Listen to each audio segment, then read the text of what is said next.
இப்போ சார் வந்து இந்த மேடையில் வந்து உட்காந்துருக்காரு. இந்த படம் பார்த்த உடனே இந்த தம்பி ரொம்ப சின்ன வயசில் இந்த அளவுக்கு நடிச்சிருக்காரு. இந்த படத்தை வந்து நம்ம நீ சினிமா வந்து ஃபஸ்ட்டு இருந்த சினிமா வேறு, இப்போ இருக்கிற சினிமா வேறு. இப்போ இருக்கிற சின்ன இளைஞர்கள்லாம் வந்து ஒரு வருஷத்துக்கு வந்து எங்கள் தயாரிப்பாளர் சங்கத்தில் வந்து ஒரு 300 படம் எடுக்கிறாங்க. அதில் பார்த்தீங்கன்னா பெரிய படம் விடுங்க, அது வெற்றி. எப்பவுமே இந்த சின்ன படமெல்லாம் ஜெயிக்குது. இந்த மாதிரி சின்ன சின்ன பசங்கள்லாம் ஒரு டீமாக நல்ல கதையை ரெடி பண்ணி நல்லா நம்ம எடிட்டரெல்லாம் வந்து நல்லா பண்ணியிருக்காரு. டைரக்டர் ரொம்ப பாராட்டணும், உண்மையில் நல்லா பண்ணிக்க. மியூசிக் எல்லாமே நல்லா இருக்கு. இதெல்லாம் வந்து வெற்றி. அதாவது ஒரு வருஷத்துக்கு ஒரு 300 படம் எடுத்தாலும் ஒரு 4-5 படம் இந்த சின்ன படம்லாம் வெற்றி கொடுக்குது. அதுபோல் இந்த படத்தை வந்து நல்ல விளம்பரம் பண்ணணும். இன்னைக்கு வந்து காலகட்டம் வந்து விளம்பரம் வந்து நம்ம வீட்டு வாசப்படியே தொட்டு பார்க்குது. அது தொட்டு பார்த்தா தான் வீட்டில் இருக்கிறவங்களாம் தேட்டரில் போய் படம் பார்க்குறாங்க. ஸோ அந்த சூழ்நிலை ஆயிடுச்சு.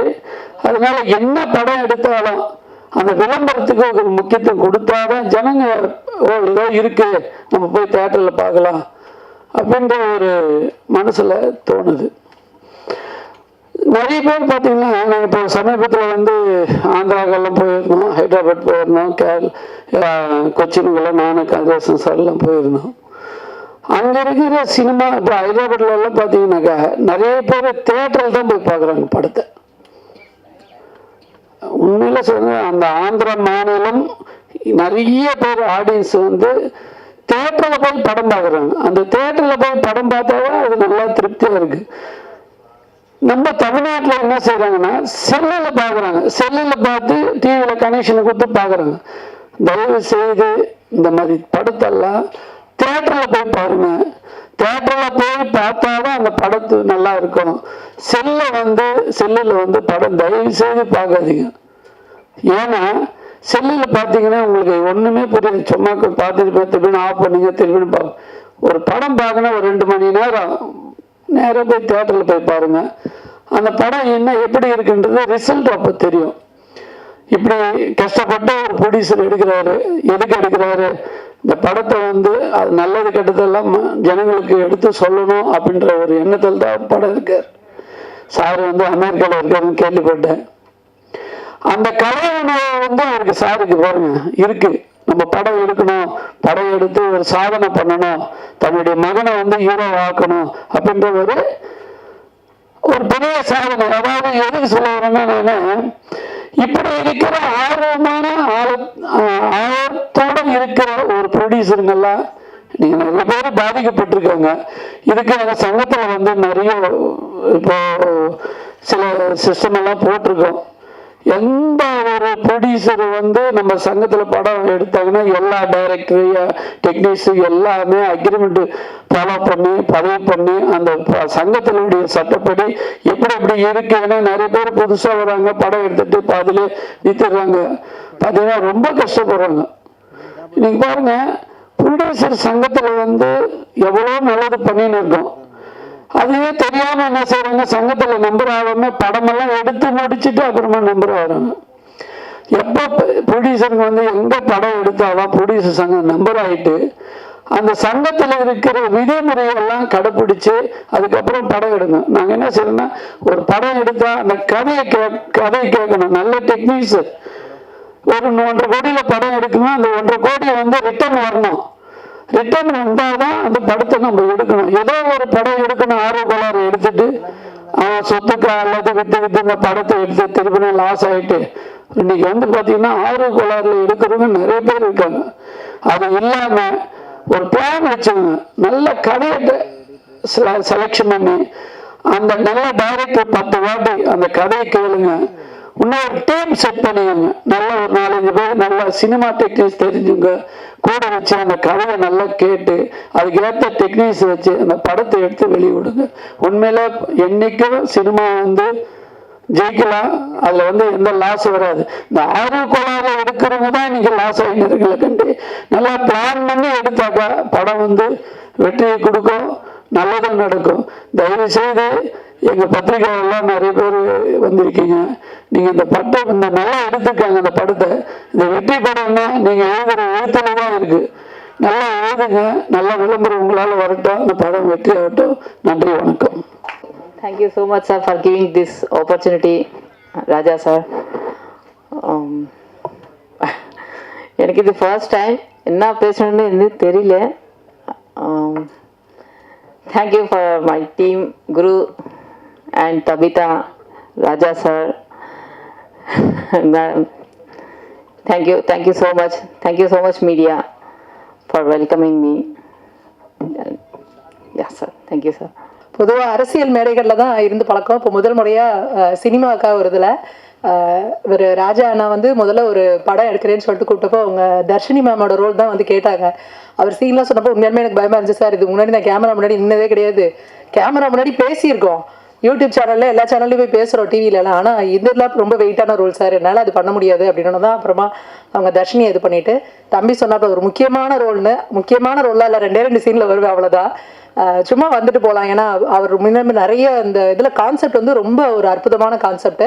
ஸோ நம்ம இன்றைக்கி வந்து இந்த மெடிக்கல் ஃபீல்டு அப்படிங்கிறது வந்து எந்த அளவுக்கு நம்மளை வந்து எப்படி சொல்கிறது, அவங்க தான் அவங்கள நம்பி நம்மளோட உயிரையே கொடுக்குறோம். நம்ம டாக்டர்கள் சொல்லிட்டாங்கன்னா நம்ம கேட்டால் நெஞ்சை கிழிக்கணும்னா கிழிச்சிடறோம், நம்ம கொண்டு போய் அட்மிட் பண்ணிடுறோம், கடவுளுக்கு ஈக்குவலாக அவங்கள மதிக்கிறோம். ஆனால் அந்த மெடிக்கல் ஃபீல்டில் எப்படிலாம் சில பேர் சீட் பண்ணுறாங்க, எப்படி அந்த இதை வந்து அந்த மருத்துவத்தை வந்து ஒரு பிஸ்னஸாக பார்க்குறாங்க அப்படின்ற விஷயங்கள்லாம் அவர் சொன்னப்போ ரொம்ப உண்மையாலுமே அதுக்காக தான் அந்த தலைப்பு வச்சுருந்தாரு. ஸோ மருத்துவர்கள் வந்து எதெல்லாம் செய்யணும், எதை செய்யக்கூடாது.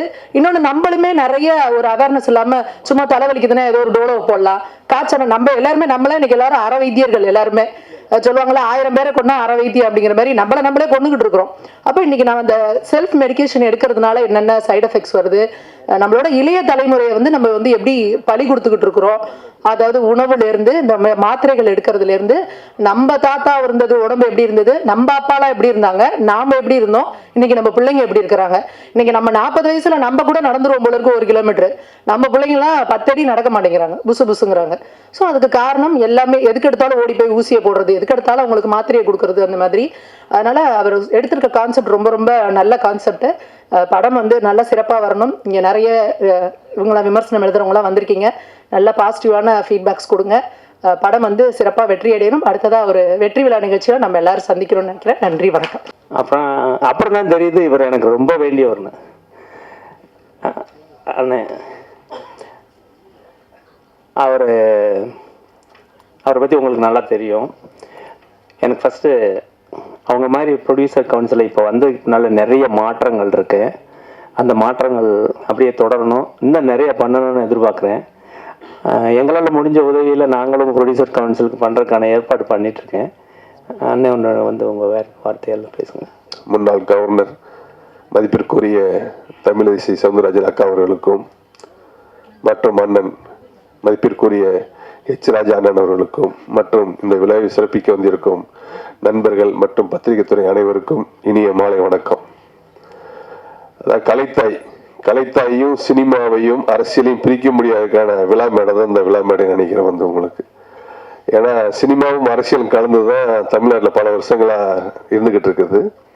ஏன் சொல்கிறேன் அப்படின்னா, நான் ப்ரொடியூஸ் பண்ண ஜிகதண்டாங்கிற ஒரு படம், அந்த படத்தில் பார்த்தீங்க அப்படின்னா ஒரு மெயினான கதையை வந்து மதுரையில் வந்து ஒரு பெரிய பிரபலமான ஒரு ரவுடி, அந்த ரவுடியை வந்து அந்த கதை கேட்டு டைரக்ட் பண்ண சொல்லி ஒரு போறாரு. அந்த கதையை அந்த இது பண்ணும்போது இன்ஸ்பயர் ஆனதுக்கு அப்புறம் அந்த ரவுடியை அந்த ரவுடி தொழிலை விட்டுட்டு நானே அந்த கலைத்தாயில சினிமாவில் அடாப்ட் ஆகிக்கிறேன் அப்படின்னா அந்த படத்தோட கதையை ஜிகதண்டாவோட கதை.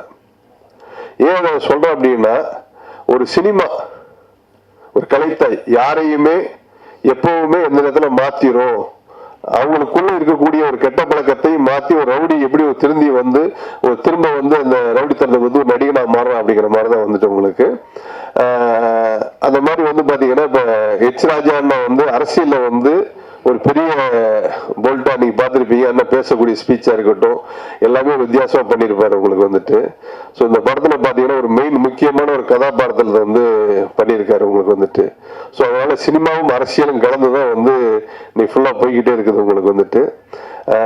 அப்புறம் வந்து இந்த படத்துல குருன்னு ஒரு அறிமுக கதாநாயகன் ஆயிருக்காரு.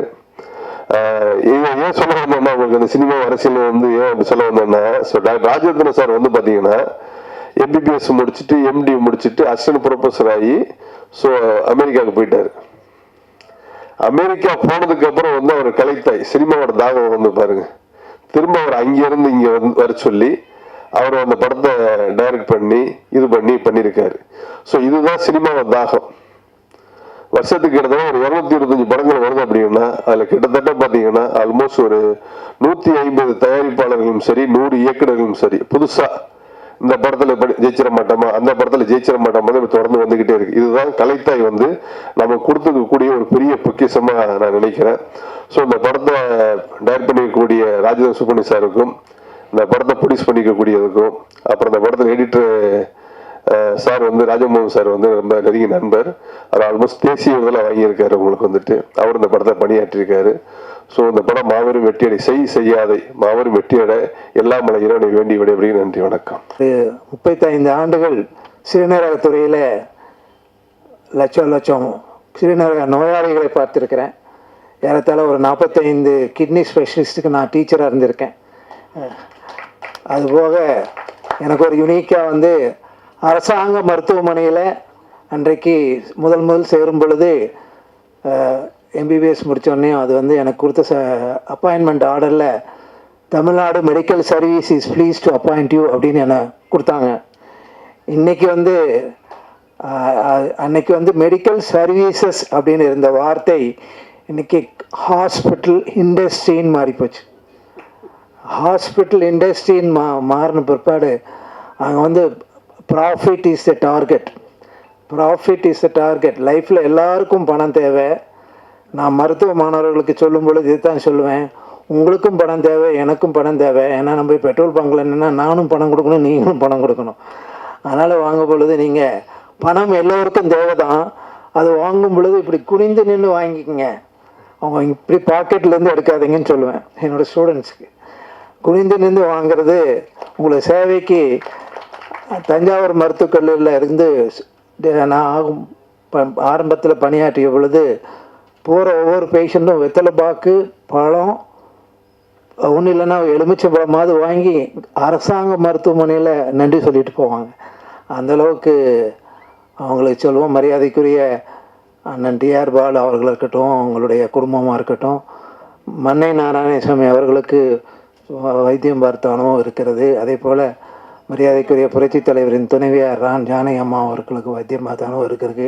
மரியாதைக்குரிய கலைஞர் அவர்களுக்கு பார்த்த அனுபவங்கள் இருக்கிறது. எல்லாத்துக்கும் மேலாக மரியாதைக்குரிய சூப்பர் ஸ்டார் அவர்களுக்கு கூட முதல் முறையாக அங்கே ராமச்சந்திர மருத்துவமனையில் அவர் டயலைஸ் ஆகும் பொழுது நான் தான் அவருக்கு போட்டேன். இது எங்கேயும் நான் பொது மேடையில் சொன்னதில்லை, என்னுடைய அடக்கத்தின் காரணமாக. ஆனால் வந்து எல்லாத்துக்கும் நம்ம தேவைகள் எவ்வளவோ இருந்தாலும் இன்றைக்கி மக்கள் நலன் சார்ந்த பணியில் ஒரு முதலமைச்சர் என்னென்ன செய்யணுங்கிறத அண்ணன் வந்து தர்ம போராளி நாங்கள் சொல்லுவோம். தர்ம போராளி என்று சொல்வதற்கு எல்லாத்துக்கும் குரல் கொடுப்பதற்கு ஒருத்தர் இருக்காங்க. தர்மத்துக்கு குரல் கொடுக்கறதுக்கு போராளியாக இருந்தவர் தான் அண்ணன் எச்.ஆர். ராஜா அவர்கள். அவங்க வந்து உண்மையாக அவருக்கு சில குரல் கொடுக்கறதுக்கு எங்களை போன்றவங்கெல்லாம் வந்து நேரடியாக வந்து மேடைகளில் குரல் கொடுக்கறதுக்கு எங்களுக்கு மனதைரியம் இல்லை. எனக்கு வந்து ஒரு ஆசைகள் இருந்தாலும் இன்றைக்கி வந்து அவருடைய படத்தை பார்ப்பதற்கு இறைவன் ஒரு வாய்ப்பை கொடுத்திருக்கிறார்கள். எல்லாத்துக்கும் காரணம் என்னுடைய ஹோம் மினிஸ்டர். எனக்கு வந்து அவங்க மற்றவங்களுக்கு கவர்னர், எனக்கு அவங்க ஹோம் மினிஸ்டர். நான் வந்து மரியாதைக்குரிய சொல்லும்போது எல்லாரும் கேட்பேன், எல்லாருக்கும் நான் சொல்லுவேன், என் பேஷண்ட் கிட்ட சொல்லுவேன், சுகர் பேஷண்ட்டா நீங்கள் ஐபிபி பேஷண்ட்டா அவங்க எல்லாத்தையும் வந்து உங்கள் ஒய்ஃப் சொல்கிறத கேளுங்கன்னு சொல்லுவேன். என்ன சொல்லுவாங்க, நான் வந்து ஒரு தடவை சொன்னால் உங்கள் வீட்டில் போய் உங்கள் ஒய்ஃப் 100 தடவை சொல்லுவாங்க. ஏன்னா வந்து உப்பு சாப்பிடாதேன்னு சொன்னால் உப்பு சாப்பிட அவங்க சொல்கிறது கேட்பாங்க. டாக்டர் சொன்னார்லன்னு கேட்பாங்க. நான் என்னென்னலாம் சொல்லணுமோ அதெல்லாம் வந்து உங்கள் ஒய்ஃப்கிட்ட அட்வைஸ் பண்ணிடுவேன். அதனால் அவங்க வீட்டில் அதை சொல்லுவாங்க. அதனால் மனைவி சொல்லை கேட்காத கணவன் இல்லை, மனைவி சொல்ல நீங்கள் கேட்டிங்கன்னா தான் நல்லா ரொம்ப நாள் வாழ முடியும். எல்லாருமே நீங்கள் எல்லாம் பெரும்பாலும் அது எல்லாருக்குமே அந்த அனுபவம் இருக்கும்னு நினைக்கிறேன். எல்லாரும் அவங்க துணைவியாருன்னு சொல்லி கேட்டு வாழ பழகியவர்கள் தான் ரொம்ப நல்ல ஆரோக்கியமாக இருப்பாங்க. அந்த மாதிரி ஒரு புது மெசேஜை சொல்லி ஒரு புது அனுபவத்தை கொடுத்த இந்த மேடைக்கு நன்றி சொல்லி விடைபெறுகிறேன். நன்றி, வணக்கம். முதல்ல நமது ராஜா அண்ணனை மிகவும் பாராட்டுகிறேன். ஏன்னா எங்களோடு அரசியல் பயணித்துக் கொண்டிருந்தவர் இன்று திரைத்துறையில் பயணிக்கிறார். திரைத்துறையில பயணித்தவங்கெல்லாம் அரசியலுக்கு வரும்போது அரசியலை சார்ந்தவர்கள் எல்லாம் திரைத்துறைக்கு வர வேண்டிய ஒரு சூழ்நிலை ஏற்படுகிறது என்பதை மரியாதைக்குரிய ராஜா அவர்கள் இதை தயாரித்ததும் டைரக்ட் செய்தது நீங்க தானே. இப்போ என் கணவர் டாக்டர் சவுந்தரராஜன் பேசிட்டு என்கிட்ட சொன்னாங்க, அவரை பத்தி தனியா சொல்லணும்னு நினைச்சிருந்தேன், ஆனா எப்பவுமே மனதிற்கு நெருக்கமானவங்களை ஸ்பெஷலா சொல்லணும்னு நினைச்சிருந்தேன், நான் மறந்துட்டேன் அப்படின்னா. அவங்களுக்கு சேர்த்து உங்களுக்கு எனது வணக்கத்தை தெரிவித்துக் கொள்கிறேன். தர்மர் அவர்களை பற்றி சொன்னீங்க, அவர் தான் எனக்கு பொன்னாடை போற்றினார். அவரை பத்தி சொல்லும் பொழுது மதுரையில தான் அதிகமா முழுசா எடுத்தது. என்னை நேற்று ஒரு 2 நாட்களுக்கு முன்னால் தான் என்னை தொடர்பு கொண்டார்கள். ரொம்ப நாளா அவங்களை தொடர்பு கொள்ளணும்னு நினைத்து கொண்டிருந்தேன், ஆனா ஏதோ விடுபட்டு போச்சு அப்படின்னு சொன்னாங்க. இதுல மதுரையில தான் இதுல படம் முழுவதுமாக எடுக்கப்பட்டு இருக்கிறது என்றால் மதுரைக்கு எனக்கும் அதிக தொடர்பு உண்டு. எனது தந்தை குமரி ஆனந்தன் அவர்கள் எனக்கு பெயர் வைத்தது மதுரை மீனாட்சி அம்மன் கோயில்ல தான். அதுலயும் என்னன்னா சாக்லேட் கொடுக்க கூடாதுன்றதுக்காக மா பலா வாழை முக்கனியையும் வெட்டி ஒரு பாத்திரத்துல போட்டு அதுல தேன் கலந்து கொடுத்தாங்க. ஆனா அப்படி ஏன்னா சாக்லேட் கொடுக்க கூடாது, ஏன்னா எங்க அப்பா எல்லாரோட விதேசி இல்ல சுதேசியா தான் எல்லாரும் இருக்கணும் அப்படின்னு அடிக்கடி சொல்றதுனால, ஆக மதுரைக்குள்ள எடுத்த படம் என்பதனால் எப்படியோ நான் இணைந்து கொண்டேன் என்று நான் நினைக்கிறேன். அதே மாதிரி இந்த நிகழ்ச்சிக்கு தம்பி தம்பி பேர் என்னப்பா? குரு விஜய். குரு விஜய் விஜய்னாலே திரைப்படத்துறையில வெற்றி பெற முடியும். அதனால குரு விஜய் நிச்சயமாக வெற்றி பெறுவார். அவருக்கு எனது வாழ்த்துக்களை தெரிவித்துக் கொள்கிறேன். ஏன்னா அவர் இளைய வயது ஹீரோ, அவர் அறிமுகமாகி இருக்கிறார். அவருக்கு எனது வணக்கம். அதே மாதிரி இங்கே சகோதரி சுமதி அவர்கள், அவங்க எல்லாம் நடிச்சிருக்காங்கன்னு எனக்கு தெரியவே தெரியாது. தர்ஷினி அவர்கள், திரு வாசு அவர்கள், அது மாதிரி ராஜா முகமது அவர்கள், வர்ஷா அவர்கள், கமலக்கண்ணன் அவர்கள், ரவி அவர்கள், எண்ணூர் ரவி அவர்கள், கேமராமேன் வாசு அவர்கள், 5 ஸ்டார் கதிரேசன் அவர்கள், பாலாஜி அவர்கள் மற்றும் அனைவரும் ஏறக்குறைய எனக்கு யாரெல்லாம் பேர் சொன்னாங்களோ அவங்களெல்லாம் மனதில் வைத்துக் கொண்டு பேர் என்னங்க ராஜா சொல்லிட்டேன். ராஜா முகமது அவர்கள் தான் எடிட்டர்னு கேள்விப்பட்டேன். எல்லாவற்றிற்கும் மேலாக இங்க நிறைய ராஜா இருக்காங்க. அண்ணன் ராஜா, ப்ரொடியூசர் ராஜா, டைரக்டர் ராஜா, ராஜா முகமது, சவுண்ட் இன்ஜினியர் ராஜா, சவுந்தர் ராஜா, அதை மறக்க கூடாதுல்ல நானு. அதனால எல்லாரும் இங்கே அமர்ந்திருப்பதற்கு எனது நன்றி. உண்மையிலேயே எனக்கு இந்த கமலக்கண்ணன் அவர்கள் பேசும்போது ஒன்னு சொன்னீங்க. பிஆர் ராஜா, நன்றி. அப்ப கமலக்கண்ணன் அவர்கள் சொன்ன அனுபவ ரீதியா அவர் சொன்னதுன்னு நினைக்கிறேன், விளம்பரம் செய்யுங்கள். எவ்வளவுதான் நல்ல, எங்க அப்பா அடிக்கடி சொல்லுவாங்க, கல்லு உட்கார்ந்த இடத்துல வித்துறது, மோரை குவி தான் விற்கணும் அப்படின்னு. ஆக மோர் இப்போ அதுவும் நம்ம டாஸ்மாக் பத்தி இப்ப கேட்க வேண்டாம், உட்கார்ந்த இடத்துல விற்கிது, ஆன்லைன்ல வர வரப்போகுதான். ஆனா அதிக விளம்பரம் வரணுன்றதுக்கு ஒரு சின்ன கதை நான் சொல்லுவேன். ஒரு விவசாயி இருந்தார், அவருக்கு ரொம்ப வறுமையில வாடிக்கொண்டிருந்தார். இந்த நிலத்தை எப்படியாவது வித்தாதான் நம்ம பிழைக்க முடியும்னு ஒரு சூழ்நிலையில வந்தார். ஒரு விளம்பரம் எழுதுற, நம்ம பத்திரிகை தம்பிகள் இங்க நிறைய பேர் வந்திருக்கீங்க, விளம்பரதாரர்களும் நிறைய இருப்பீங்க. ஆக விளம்பரம் எழுதுவதற்கு கூப்பிட்டு ஒரு விளம்பரம் எழுதி கொடுத்தம்பி, இந்த நிலத்தை விற்கலன்னா என்னால பிழைக்கவே முடியாது போல இருக்கு அப்படின்னு சொல்லுவார். உடனே விளம்பரம் எழுதுவார் அந்த தம்பி. ரொம்ப விளம்பரம் எழுதுறதுல ரொம்ப பிரபலமானவர். அதனால என்ன எழுதுவார்னு ஒரு காணி நிலம் இருக்கிறது. இந்த நிலம் ரயில்வே ஸ்டேஷனுக்கு பக்கத்தில் இருக்கிறது. ரயில்வே ஸ்டேஷன் பக்கம்னா எப்படியும் ஒரு 50 கிலோமீட்டர் இருக்கும். அதான் ரயில்வே ஸ்டேஷன் பக்கம். அது பக்கத்தில் பக்கத்துல ஒரு ஸ்கூல் இருக்குன்னு இதெல்லாம் அது எப்படி 25 கிலோமீட்டர் இருக்கும். பக்கத்துல ஸ்கூல் இருக்கு, பக்கத்துல மார்க்கெட் இருக்கு, ஈசான மூலையில ஒரு கிணறு இருக்கு, ஒரு 2 நல்ல மாமரம் இருக்கு, நல்ல மாம்பழம் பழுக்கக்கூடிய மாமரம் இருக்கு, ஒரு தென்னை மரம் இருக்கு, 2 கொய்யா மரம் இருக்கு. ஆக இப்படிப்பட்ட நிலம் விற்பனைக்கு அப்படின்னு சொல்லி எழுதிட்டு அதை அந்த விவசாயிட்ட காண்பிச்சுட்டு இந்த கட்டணம் கொடுங்கய்யா அப்படின்னு கேட்பார். அந்த விளம்பரத்தை படிச்சுட்டு அந்த விவசாயி சொல்வார், நான் இந்த நிலத்தை விற்க போறது இல்லை அப்படிம்பார். உடனே இந்த விளம்பரம் எழுதின தம்பிக்கு கோபம் வரும். இப்போ ஒரு 10 நிமிஷத்துக்கு முன்னாலதான் இந்த நிலத்தை விற்கலாம் நான் பழைக்கவே முடியாதுன்னு சொன்னீங்க, அதனால நான் உங்களுக்கு விளம்பரம் எழுதி கொடுத்துட்டு இப்போ 10 நிமிஷத்துல மனசை மாத்தின எப்படி விளம்பரம் கட்டணம் கொடுக்க மாட்டேன், விளம்பரம் செய்ய போறது இல்லைன்னு சொல்றீங்கன்னு சொன்ன உடனே அந்த விவசாயி சொல்வாரு, ஏன் நிலத்துல இவ்வளவு நல்லது இருக்குன்னு எனக்கே தெரியாது, நீ விளம்பரம் எழுதின உடனே இந்த நிலத்தை நான் ஏன் விற்கணும்னு நினைச்சாரு, அதனால நான் இந்த நிலத்தை விற்க போறது இல்லை. இதான் விளம்பரத்தின் ஒரு அருமை. ஆக இதை எடுத்து சொல்லி சொன்ன உடனே இந்த நிலத்தை போய் நான் ஏன் விற்கணும், இவ்வளவு நல்லது இருக்கா ஏன் நிலத்துலன்னு எனக்கே தெரியாது, விளம்பரம் எழுதின பிறகுதான் எனக்கு தெரியுது அப்படின்னு சொன்னதை மாதிரி நிச்சயமா விளம்பரப்படுத்த வேண்டும். ரொம்ப நல்லதெல்லாம் நடந்திருக்கு. நானும் ஹஸ்பண்டும் என்ன சென்ஸ் பண்றோம்னா இது ஒரு மெடிக்கல் சப்ஜெக்ட், அதனாலதான் டாக்டர் சவுந்தரராஜன் எங்கேயுமே வரமாட்டாங்க, அவங்களுக்கு பேஷன்ஸ் தான் முக்கியம். ஆனா நெடுநாள் கழித்து இங்கே வந்திருக்காங்கன்னா அது அண்ணன் ராஜாக்காகவும் டைரக்டர் தயாரிப்பாளர் ராஜாக்காகவும் 2 ராஜாக்காகவும் அந்த ராஜா வந்தாருன்னு நான் சொல்லுவேன். ஏன்னா அவங்க சாதாரணமா பேஷண்ட்ஸை பாக்குறதுலதான் அவங்க அதிக கவனம் செலுத்துவாங்க. அதுவும் நான் அடிக்கடி சொல்ல கிட்னிஸ் எல்லாம் வந்து ரொம்ப ஆரவாரம் இல்லாத, எனக்கு நேர் ஆப்போசிட் டாக்டர், ஹார்ட்னா படப்படப்படன்னு அடிச்சுக்கிட்டு இருக்கோம், கிட்னி அமைதியா வேலை செஞ்சுட்டு இருக்கோம். அது மாதிரி அமைதியாக பல நோயாளிகளை காப்பாற்றியவர்கள் அவர்கள். அதனால இங்க அவர் இந்த ராஜா அவர்கள் 2 ராஜா வர்றதுனால இங்க வரணும்னு நான் நினைச்சேன். ஆனா அது மெடிக்கல் சப்ஜெக்ட்னு உடனே அவங்களுக்கும் மகிழ்ச்சி எனக்கும் மகிழ்ச்சி. ஏன்னா நான் அடிக்கடி ஒன்று சொல்வதுண்டு, இந்த டிமானிட்டைசேஷன் அவங்க நம்ம பிரதமர் அவர்கள் அறிமுகப்படுத்தினாங்க. உடனே சில அரசியல்வாதிகள் சீமான்ட்ட கேட்டாங்க, இதெல்லாம் இப்படி எல்லாம் எனக்கு சாப்பிட கூட காசு இல்லை, இப்படி எல்லாம் மண்ணா எப்படி அப்படின்னு. நான் திருமாவளவன் கேட்கும் போது இதெல்லாம் எப்படி, நாளைக்கு கூட எனக்கு சாப்பிடறதுக்கு காசு இல்லை, நான் என்ன பண்ண போறேன் அப்படின்னு நிறைய கருத்துக்கள் சொல்லியிருந்தாங்க. என்கிட்ட வந்து கேட்டாங்க. ஆனா நான் சொன்னேன் எனக்கு ஒன்றும் பிரச்சனை இல்லையே அப்படின்னு. உங்களுக்கு பிரச்சனை இல்லையா, அப்ப உங்களுக்கே முதல்ல தெரியுமா அப்படின்னாங்க. நான் உங்களுக்கு எல்லாத்துக்கும் 8ஆம் தேதி தெரியும் மாதிரி தான் எங்களுக்கும் தெரியும். ஆனா என்னன்னா என்னோட கோட்டும் ஒயிட்டு என் நோட்டும் ஒயிட்டு, அதனால எனக்கு பிரச்சனையே இல்லை. எனக்கு எங்க டாக்டருக்கு பிரச்சனை கேட்டதுக்கு கொஞ்சம் கொஞ்சம் காசும் நாங்க ஒயிட் கோட்ல சம்பாதிச்சது. அதே மாதிரிதான் ராஜா அவர்கள் இங்க வந்து பணத்தை போட்டிருக்கிறாரு, அவரும் ஒயிட் கோட்ல சம்பாதிச்ச ஒயிட் நோட்டு. அதனால எல்லாரும் படத்தை அவர் கமலக்கண்ணன் அவர்கள் சொன்னது மாதிரி முழுவதுமாக தியேட்டர்ல போய் உட்கார்ந்து பார்க்க வேண்டும், செல்லுல பார்த்துட்டு சென்று விடாதீர்கள் என்பது எனது கோரிக்கையாகவும் இருக்கிறது.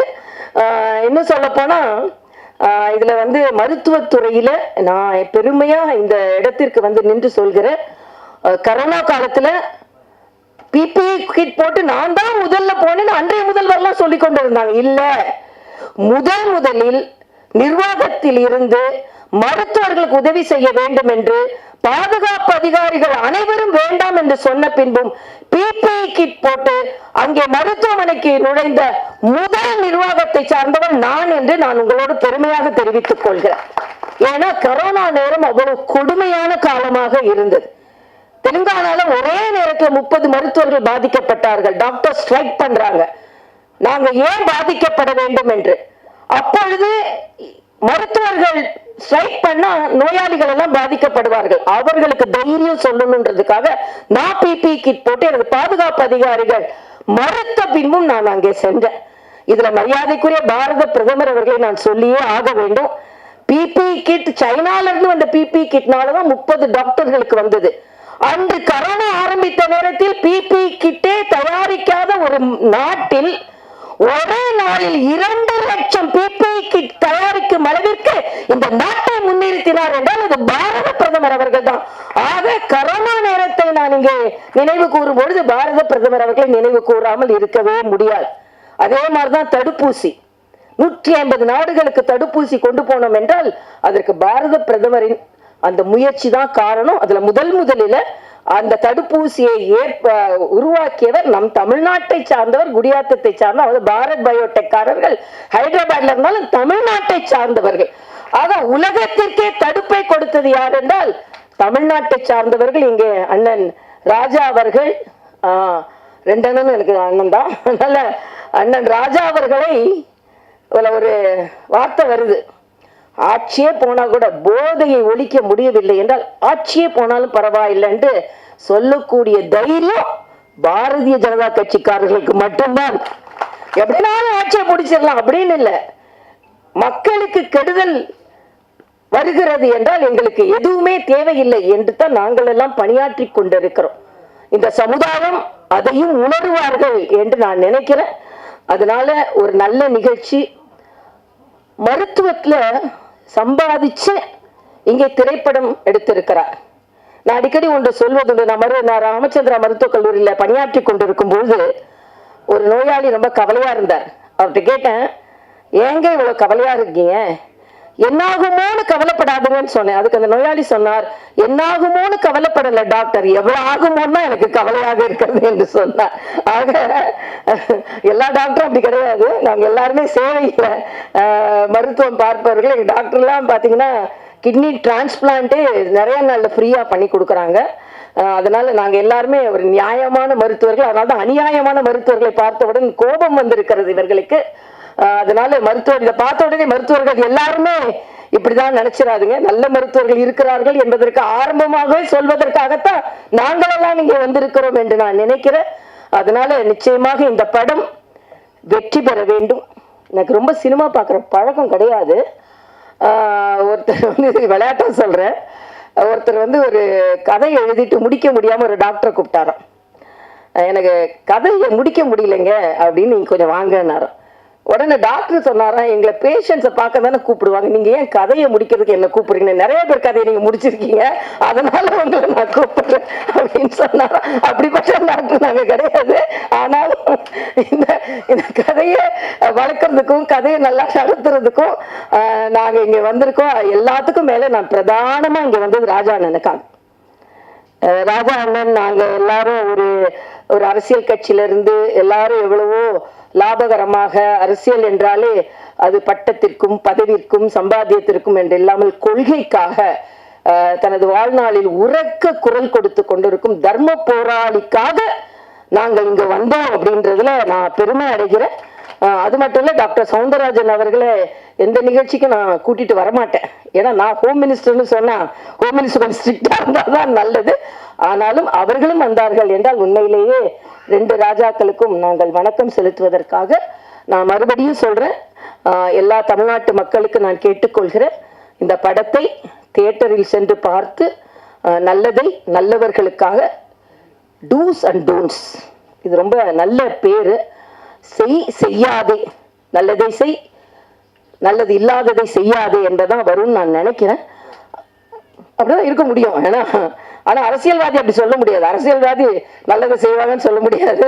இல்ல செய் அப்படின்னா எதையோ செய், செய்யாதேனா நல்லதை செய்யாதே அப்படின்னு கூட அரசியல்ல இருக்கவங்களை எடுத்துக்கொள்ளலாம். ஆனாலும் ஒரு நல்ல திரைப்படத்தை பார்த்ததில் அப்பா அடிக்கடி ஒன்று சொல்லுவாங்க, ஒரு சின்ன ஜோக் மாதிரி சொல்லுவாங்க. இந்த கலப்படம் சொன்னாங்க, அதுல நான் வந்த டயலாக பார்த்து தெரிஞ்சு கொண்டேன். ஏதோ ஒரு மருந்துகளை வைத்துலாம் அவங்க வியாபாரம் செய்கிறார்கள் என்று.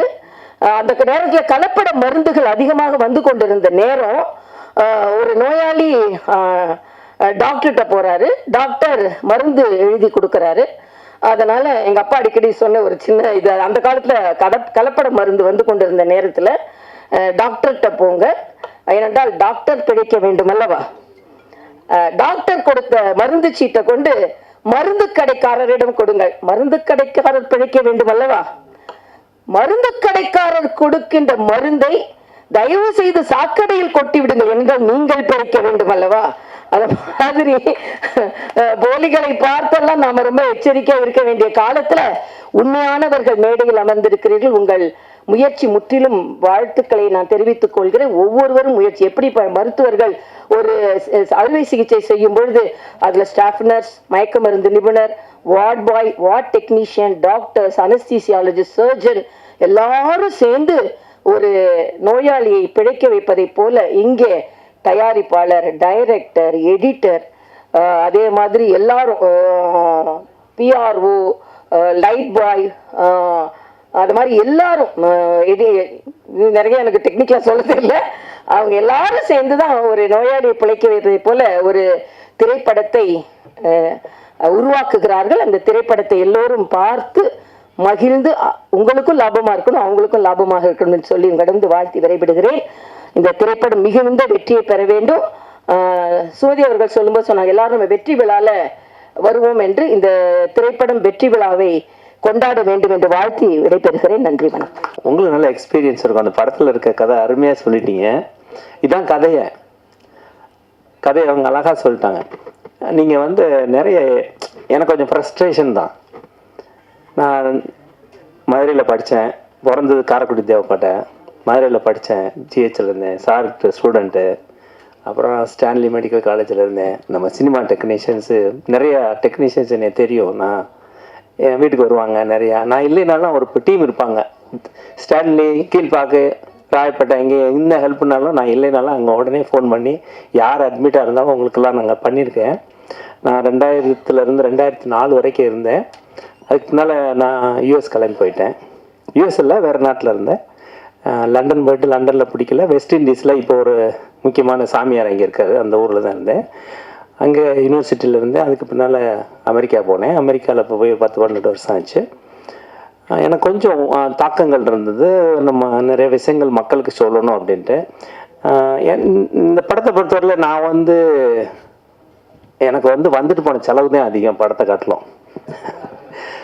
ஒரு ரெடி வந்தேன்னா 5 லட்ச ரூபா, மினிமம் 6 லட்ச ரூபா டிக்கெட்டுக்கு. நான் ஒரு 25 இடம் வந்திருப்பேன்னு நினைக்கிறேன். நான் ஒரு 3 வருஷத்துக்கு முன்னால் அந்த படத்தை ஆரம்பித்தேன். எனக்கு ஒரு கெட்ட பழக்கம் என்னென்னா, சார் இனிமேல் நீ வரவே மாட்டாருன்னு நினைக்கிறேன். உட்காந்து நானே பண்ணணும், ஒவ்வொன்றும் எனக்கு பெர்ஃபெக்டாக இருக்கணும் அப்படின்னு சொல்லிட்டு. ஒரு நாள் காலையில் எந்திரிச்சு கேட்டுட்டு இருக்கும்போது திடீர்னு ஏதோ சத்தம் கேட்டுட்டு இருந்துச்சு. நான் என் மிஸ்ஸஸ் கிட்ட போய், என்னது ஒரு தேனிசை ஞானம் வந்துட்டுருக்கேன், ஒரு பாட்டு வந்துட்டுருக்கேன்னா. இப்போ என் மகன் சொன்னிச்சேன், எங்கள் ஒய்ஃப் சொன்னிச்சு, இல்லை உங்கள் மக கத்திக்கிட்டு இருக்கு, உங்களுக்கு பாட்டா தெரியுதான்னு சொன்னிச்சு.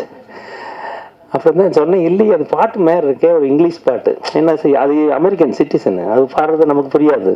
நாங்களும் அப்பப்போ டிக்ஷனரி எடுத்து பார்த்துக்கிட்டு இருப்போம் அது பேசுறதுல. அது ரொம்ப ஸ்டைல் வேறு மாதிரி. அந்த பாட்டு ஃபஸ்ட்டு பாட்டு அதுதான் பாடித்தேன். அந்த ஃபஸ்ட்டு பாட்டு பாப்பா அது 9ஆம் கிளாஸ் படிக்குது. அப்புறம் ஒரு நாள் இன்னொரு சவுண்டு கிச்சனில் கேட்டுட்டு இருந்துச்சு. அது யாரா சத்தமாக கேட்குறதுன்னு சொல்லிட்டு என் ஒய்ஃப்கிட்ட போய், தேனிசை தென்றல் ஒரு காரணம் கேட்டதே யார் அது அப்படின்னு கேட்டேன். நான் தாங்க கத்துனேன் அப்படின்னுச்சு. அடாடாடா, வீட்டுக்குள்ளே எல்லாரும் பாடகர்களாக இருக்காங்களே, இதெல்லாம் விட்டுவிட்டோமேன்னு சொல்லிட்டு நீனும் பாடுமா அப்படின்னு சொன்னேன். அது கடைசியில் மாட்டேன்னு சொன்னிச்சு. கடைசியில் பார்த்தா எல்லாரும் சொல்கிறாங்க பாட்டு நல்லா இருக்குன்ட்டாங்க. அது நம்பவே மாட்டேங்குதுங்க. இன்னும் நம்பலை. நான் தான் பாடினேன்னா, அது போட்டு கேட்டுட்டு இருக்கு. சினிமா பிடிக்காததுக்கு அது இப்போ போட்டு கேட்டுட்டு இருக்கு. நான் தான் பாடினேன். நான் அந்தளவுக்கு பாட்டு எல்லாத்தையும் திறமை இருக்குது. இன்னொன்று இந்த படத்துக்கு நான் வந்துட்டு போகிறத காட்டிலும், நான் இங்கே வந்துடுறேன்ல 1 வருஷம் 2 வருஷம், ஒரு 12 மாதத்துக்கு மேலே வேலை பார்க்கல. அந்த சம்பளம் தான் நிறையா போச்சு. இந்த ட்ராவல் 1.5 கோடி போச்சுன்னா, இந்த சம்பளம் 2.5 கோடிக்கு போச்சு. அதெல்லாம் கவலைப்படலை. நான் அந்த படத்தில் நான் லாபத்துக்காகவோ ஒரு வியாபாரம் நோக்கத்தில் எல்லாம் பண்ணலை. இது மாதிரி நிறைய படம் பண்ண போகிறோம், அதில் ஒன்றும் டவுட்டே கிடையாது. உங்களுக்கு நிறைய விஷயங்கள் இப்போ சார் சொன்னார், ஹோம் மினிஸ்டர், அது உண்மை. நீங்கள் 40 வயசு வரைக்கும் ஓவர் ஆட்டம் போடுவீங்க. ஏன்னா உங்கள்கிட்ட எனர்ஜி இருக்குது. எல்லா பொம்பளையிலையும் நீங்கள் போட்டு படாத பாடுபடுத்துவீங்க. 40 வயசுக்கு பின்னால் உங்களுக்கு அப்புறம் தான் தெரியும். கால் இருந்தால் பாருங்க, என் ஃப்ரெண்டெல்லாம் நடக்க முடியாமல் இருக்கிறது, என் தம்பி எல்லோரும் ஒரு மாதிரி ஆயிடுறாங்க. 40 வயசுக்கு முன்னால் தான் உங்களுக்கு தெரியும், அடாடாடா எல்லாம் நம்ம போலி வாழ்க்கை. பொண்டாட்டியில் நம்பினா தான் வேலையை நடக்கும். ஏன்னா சாப்பாட்டில் இருந்து எல்லாமே அவங்க தான் தரணும். 40 வயசுக்கு பின்னால் லைஃபே சேஞ்ச் ஆயிரும்.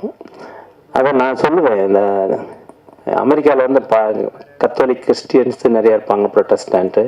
அவங்க சொல்லுவாங்க, உங்கள் ஹிந்து மதத்தில் நிறைய கடவுள் இருக்காங்க, ஒரே கன்ஃபியூஸாக இருக்குன்னு சொல்லுவாங்க.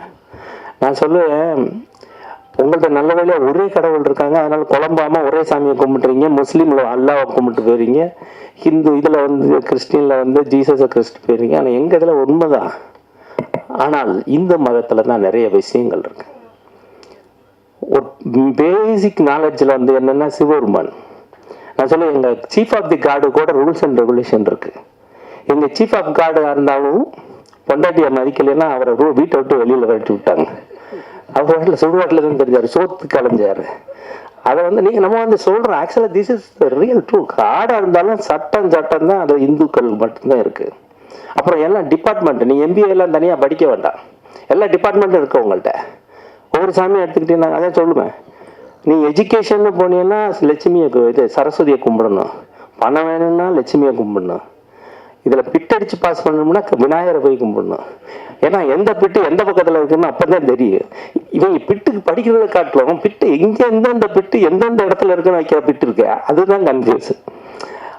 சார் வந்து சொல்லுவார், மதுரை மெடிக்கல் காலேஜில் நாங்கள் ரொம்ப என்ஜாய் பண்ணியிருக்கோம் சாரு, நாங்கள் சாரை நிறைய ஏமாற்றுவோம். ஆமாம், இந்த பிட்டை கொடுக்குறதே பெரிய ஆர்ட். நீங்கள் அந்த ஒரு படம் வருது, என் பையனுங்க சொன்னாங்க, அந்த ஃபர்ஸ்ட் அந்த படம் தான் பிளான் பண்ணோம்.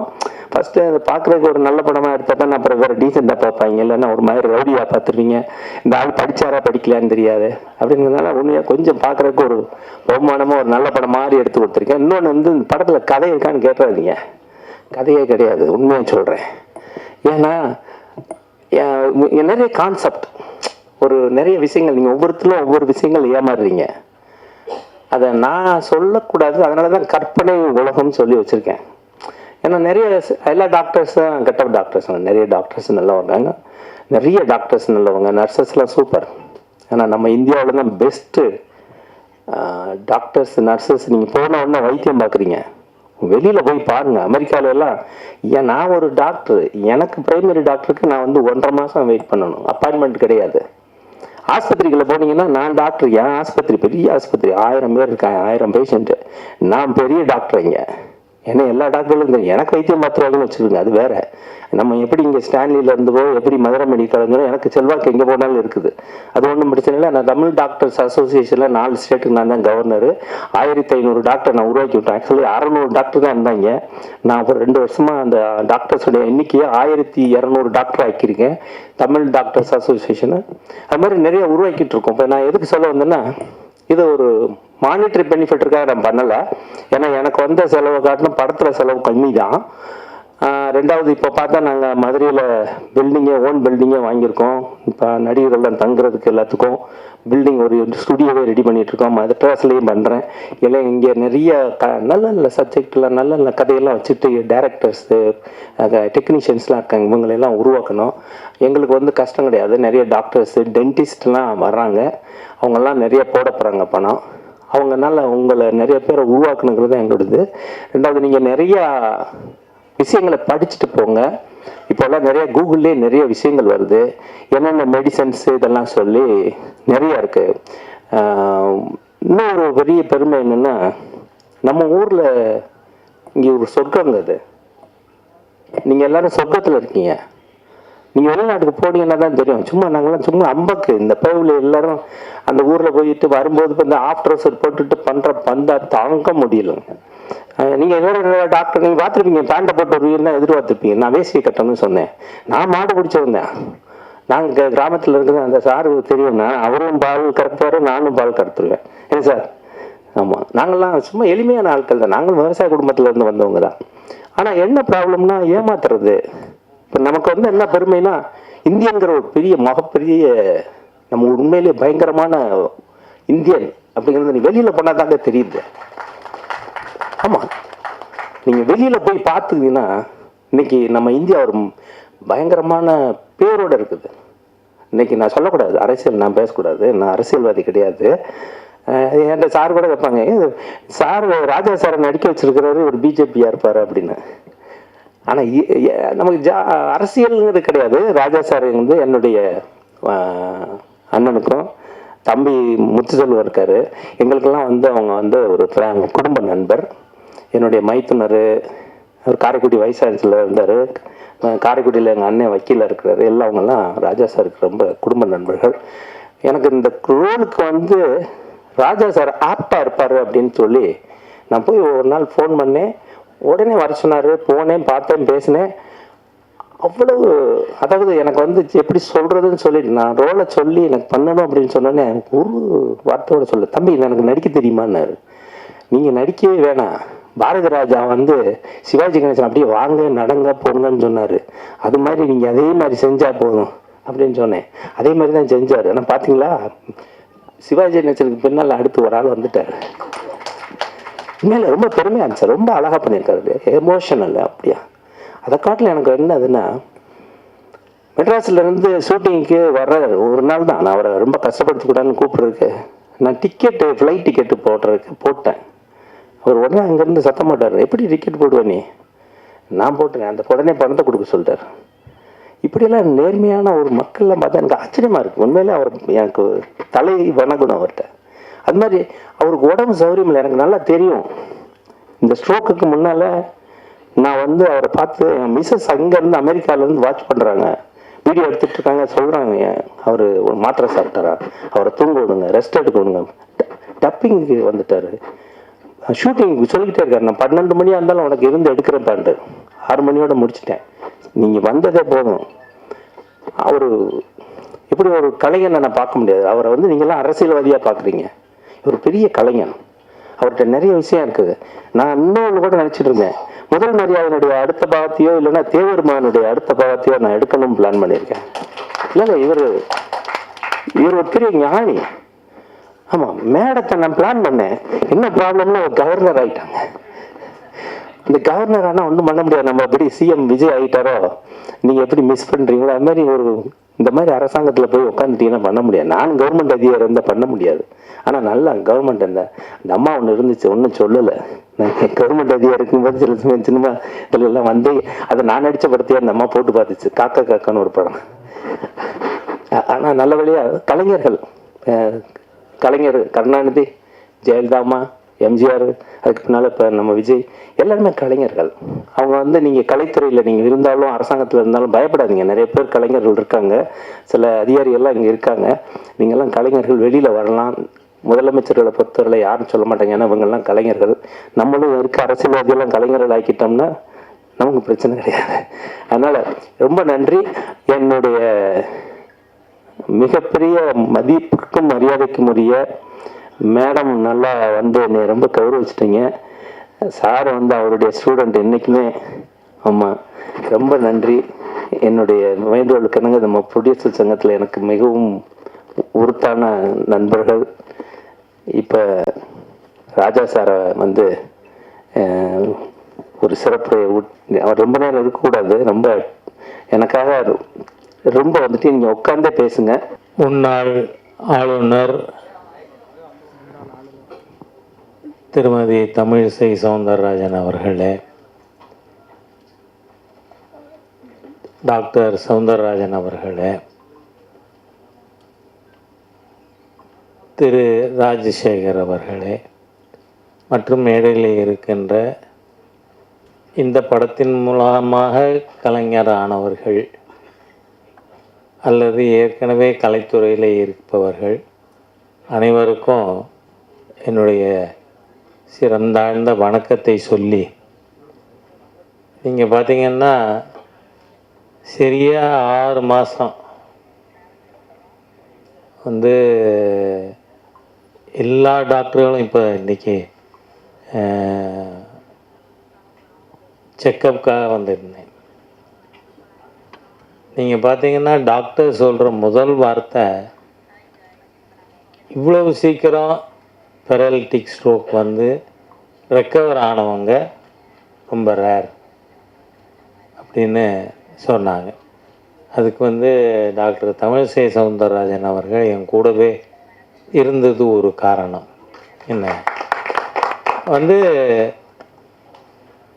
நாம் எதுவுமே இயல்பாகவே செய்யணும் அப்படின்னு நினச்சா நம்மளை படுக்க போடுறதும் இயல்பாக ஒரு நடந்த நிகழ்ச்சி மாதிரி இன்றைய தினம் 6 மாதத்துக்குள்ளே உங்களுக்கு நடுவில் பேசக்கூடிய அளவிற்கு ஆண்டவன் எனக்கு உதவி இருக்கான். அதை வந்து நம்ம மறுக்கவே முடியாது. இந்த படத்தை பொறுத்தவரை டாக்டர் ராஜசேகர் அவர்கள் ஒரு விஷயத்தை சொல்ல விட்டுட்டாருங்க. மேக்கப்பே கிடையாது. இந்த படம் எடுத்ததில் மேக்கப்பே கிடையாது.